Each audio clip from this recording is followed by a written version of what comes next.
If you compare Austrian economics, as you find it in the works of Mises and Rothbard, say with mainstream economics, you'll notice a very marked difference, not only in the content of what's taught, but in the manner of presentation. If you look at Mises and Rothbard, Austrian economics, the works are written in ordinary language, and the reasoning is conducted informally. You don't have use of mathematics or formal axioms with derivations. The Austrian economist said ordinary language is perfectly all right. This idea that there's something wrong with our ordinary language, it has to be replaced by a scientific language, isn't correct. That ordinary language makes certain distinctions that are very important that aren't really replaceable. Now, how does the Austrian economics work? What we do in Austrian economics is we start with the premise that human beings act, and then we try to deduce things from that. Either we're reducing consequences from that, or we're trying to make explicit what's involved in the concept. Just by thinking about the concept of action, we're trying to figure out what's involved in this concept. Now, the question we could ask is, well, why should we do it this way? The reason to do that is if we start with a true premise and then reason validly, that means reason in accord with the rules of logic, then it's guaranteed that what the conclusion will also be true. Supposing, to take the familiar example, we start with a premise, all men are mortal, then we have Socrates as a man, we conclude Socrates is mortal. So if the two premises are true, then it's guaranteed that Socrates is mortal. It follows deductively from the premises that Socrates is mortal. So if the premises are true, then the conclusion is also true. But if the premises aren't true, then we don't know whether the conclusion is true. That would just depend on the individual case. And it's also the case if we start with true premises and we reason invalidly, then we don't know whether the conclusion is true. And another thing we know is that if you reason validly and you have a false conclusion, then at least one of the premises is false. So this is the basic way, the basic thing to remember in deductive reasoning, and this is the way Austrian economics proceeds.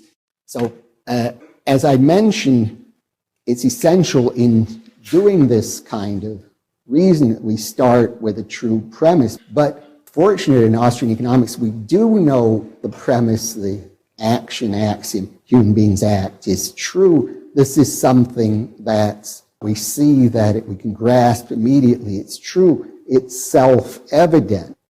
We could come up with examples where we think something is true, but we think it's true because it follows from, say, some argument. So if we say something is self-evident, it means that we just directly grasp it to be true, and our seeing it's true isn't dependent on anything else.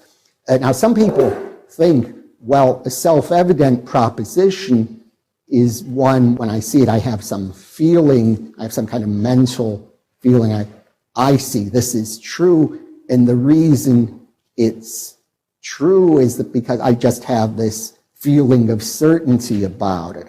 But you see, if that were why you believe this statement is true, then it wouldn't be self-evident.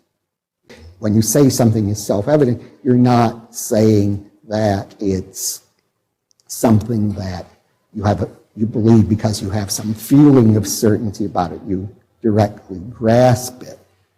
Now, I want to raise an objection to what I've been saying so far. Is I said that Austrian economics uses ordinary or common sense reasoning. It doesn't involve any appeal to formal systems, controversial concepts, But one could say, well, is that really the case? After all, don't Mises and other Austrians speak about a priori propositions, giving arguments against the logical positivists? Now, even if these are good arguments on these topics, they're certainly not common sense points. You have to learn a lot about philosophy in order to understand what's going on. And, well, I think the thing to bear in mind here is that these philosophical theories are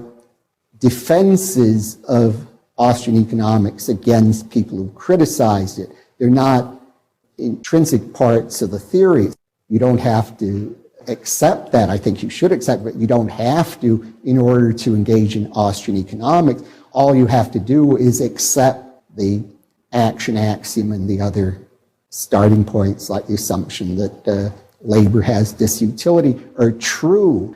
One thing I think is very important to realize here, it's a mistake that's sometimes made. If we say, well, the statement is true, but what if it's an empirical claim, then people think, well, unless it's a priori, then we can't be sure about it. It's always something that will be just a hypothesis and subject to test. And so if this was right, then I would be wrong in saying that we don't have to bring in all this material about the a priori in order to do Austrian economics. It wouldn't just be a side philosophical defense, but it's very important to bear in mind that many empirical statements are certain. They're not something that we have to keep testing to find out whether they're true. The earth has existed for a long time before I was born. I'm not that old. So I think I can say I'm certain about that. We shouldn't think, if we have just a straightforward empirical statement, that it's doubtful or subject to continued test. That would be a basic fallacy. So that's why I say we can still say Austrian economics involves just common sense reasoning. It's not a good objection to say, well, but it makes all these claims about a priori knowledge, because we don't have to say that it's a priori. I think there are good arguments that it is, but we don't have to say that in order to engage in Austrian economics and know that the Austrian propositions are true. Now, I want to deal with another objection here, which I think is one that's philosophically interesting.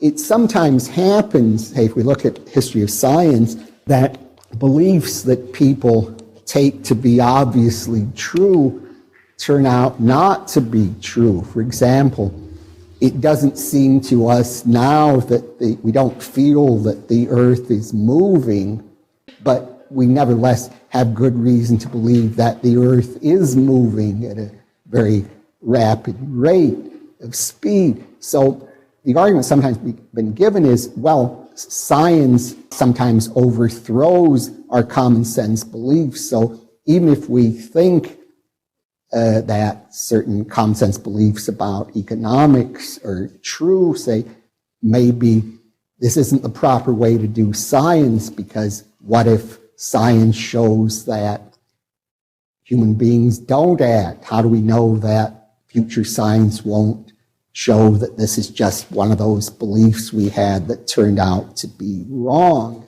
Well, here I think basic fallacy in this sort of argument is that if we've sometimes been wrong about things we take to be obviously true, that would just show we have to be very careful when we make a claim that something is obviously true. But if we really look over the claim carefully and we think it is true, then we don't have a good reason to doubt it.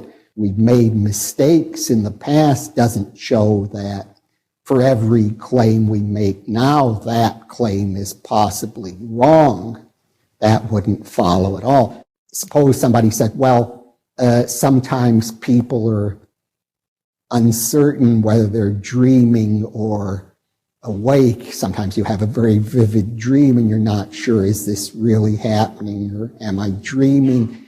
But it doesn't follow from that for all I know, I might always be dreaming and might always be unable to distinguish them just from the fact that in some cases I couldn't. So this is not a correct way of reasoning.